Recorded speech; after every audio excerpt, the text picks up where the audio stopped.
bago tayo magtapos guys, ito na naman. Meron na naman akong isang coordination challenge para sa inyo. Ha?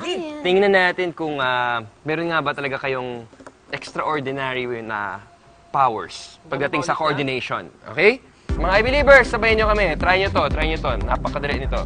Okay, get a table or flat surface. Okay? Palm down. Now, middle finger, kailangan nakadiin siya dito sa table.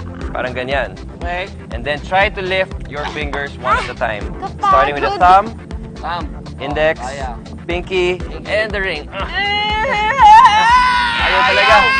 Ayaw talaga. Hindi natin may taas ang ating ring finger dahil magkadikit ang tendon muscles ng ating middle finger at ring finger.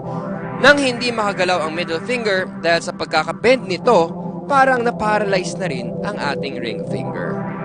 I believe. Kaya naman pala.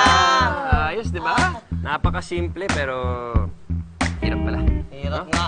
Kayo mga I-Believers, nagawa niyo ba? Kung nagawa niyo yan, ako, bilib na talaga kami, no? Pakita niyo kaya sa amin kung nagawa niyo. I-post niyo yan.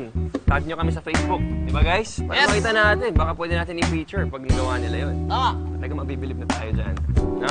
So guys, thank you again.